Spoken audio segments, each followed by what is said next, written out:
आप सभी का बहुत बहुत स्वागत है एजुकेशन ऐप की इस एक और नई क्लास में, जहां पर सीईटी से संबंधित आज अपनी जो है वो 5वीं क्लास होगी। और आज हम चर्चा करेंगे सीईटी के राजस्थान के प्रतीक चिन्ह के बारे में। तो चलिए शुरू करते हैं आज की क्लास और देखते हैं पहला क्वेश्चन।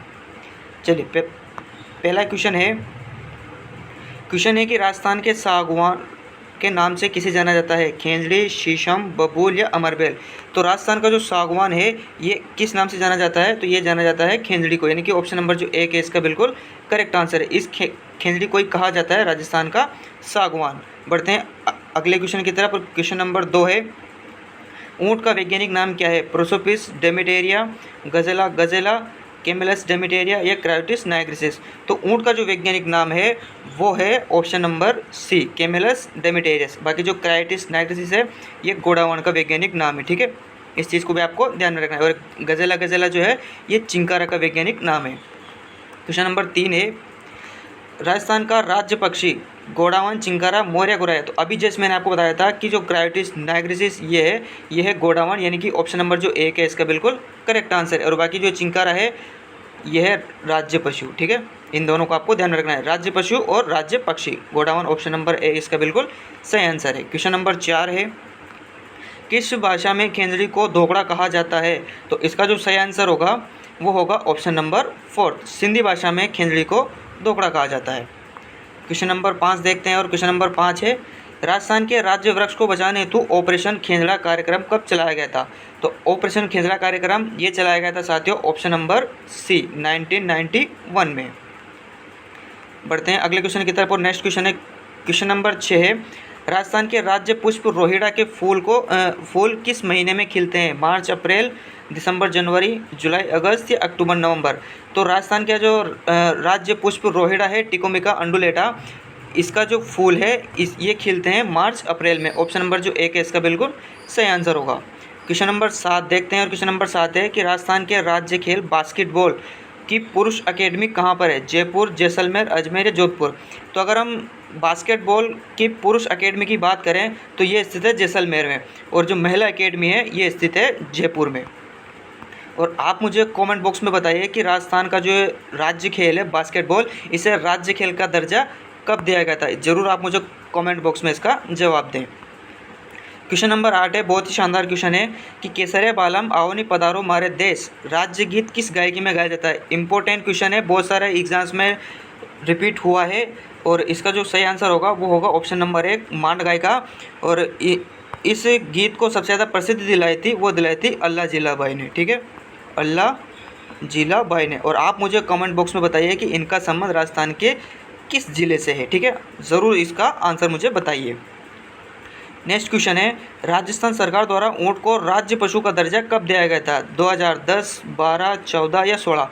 तो ऊँट को जो राज्य पशु का दर्जा दिया गया था साथियों वो दिया गया था ऑप्शन नंबर सी, 2014 को। और इसी दिन से जो टोंक का मुबारक महल है जहाँ पर ऊँट की कुर्बानी दी जाती थी वो इसी दिन से बंद कर दी गई थी। ठीक है, क्वेश्चन नंबर 10 है, ऊँट महोत्सव का आयोजन किस जिले में किया जाता है? बहुत ही शानदार और इम्पोर्टेंट क्वेश्चन है, ये क्वेश्चन भी बहुत ज़्यादा एग्जाम्स में रिपीट हुआ है।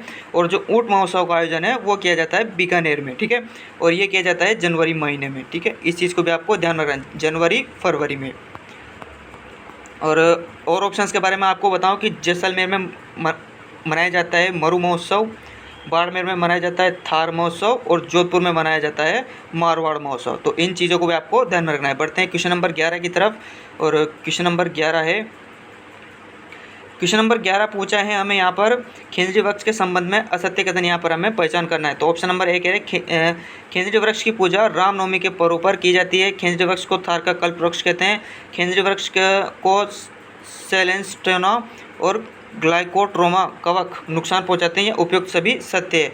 तो देखिए, खेजड़ी वृक्ष की अगर हम बात करें तो इसकी जो पूजा की जाती है वो रामनवमी के पर्व पर नहीं की जाती है, इसकी पूजा की जाती है दशहरे के पर्व पर, यानी कि रामनवमी के जस्ट अगले दिन। तो यानी कि जो ऑप्शन नंबर जो है ये असत्य, यानी कि ये जो है अपना बिल्कुल इसका करेक्ट आंसर होगा। बाकी इसे थार का वृक्ष कहते हैं, और ये कीड़ा और एक कवक इसे बिल्कुल नुकसान पहुँचाते हैं। क्वेश्चन नंबर 12 देखते हैं। क्वेश्चन नंबर 12 है कि खेजड़ी वृक्ष के नीचे किस लोक देवता का मंदिर बना होता है?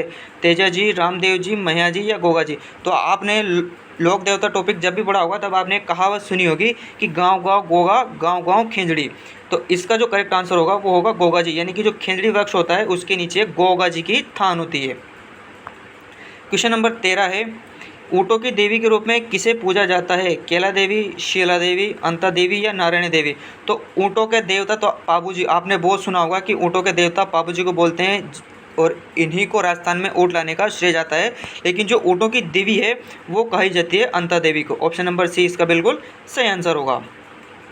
क्वेश्चन नंबर 14 है कि सर्रा रोग किस पशु में होने वाला रोग है? इंपॉर्टेंट क्वेश्चन है, पशु परिचय से संबंधित अगर कोई विद्यार्थी है तो उनके लिए भी ये इंपॉर्टेंट है, क्योंकि ये जो सर्रा रोग है ये केवल ऊँटों में होता है और ऊँटों में विशेषकर से होता है, और ये इसका जो संबंध है वो ऊँट से ही है। ठीक है, ऑप्शन नंबर बी इसका बिल्कुल सही आंसर होगा। नेक्स्ट क्वेश्चन है, बास्केटबॉल खेल में प्रत्येक टीम में कितने खिलाड़ी होते हैं? 4, 5, 6, 9।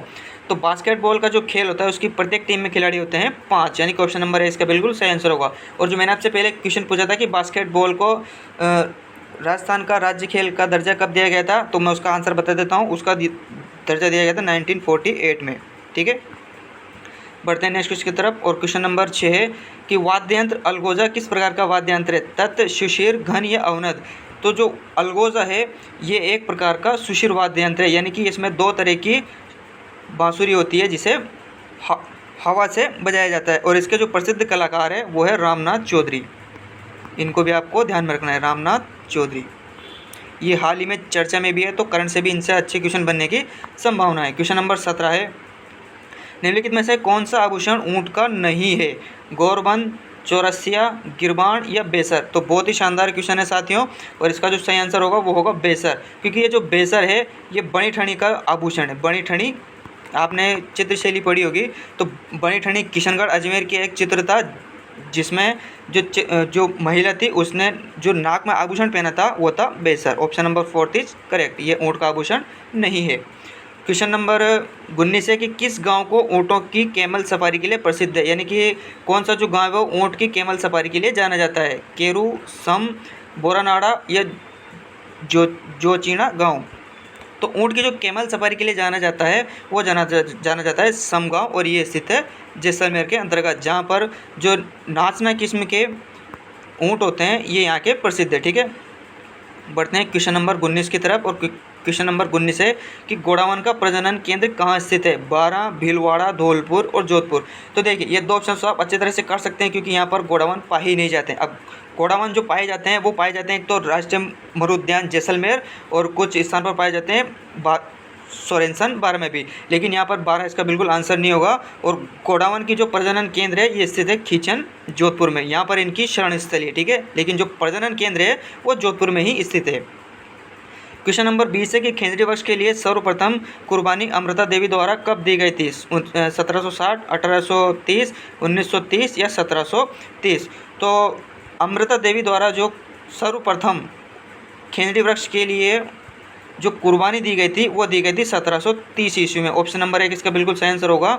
हिस्ट्री से संबंधित भी बहुत ज़्यादा इंपॉर्टेंट क्वेश्चन है। और उस समय के जो जोधपुर के राजा थे, आप मुझे कमेंट बॉक्स में बताइए कि उस समय कौन से राजा थे। ठीक है, तो आज के लिए 20 क्वेश्चन काफ़ी हैं। मिलते हैं आपसे अगली क्लास में, तब तक के लिए धन्यवाद। जय श्री राम।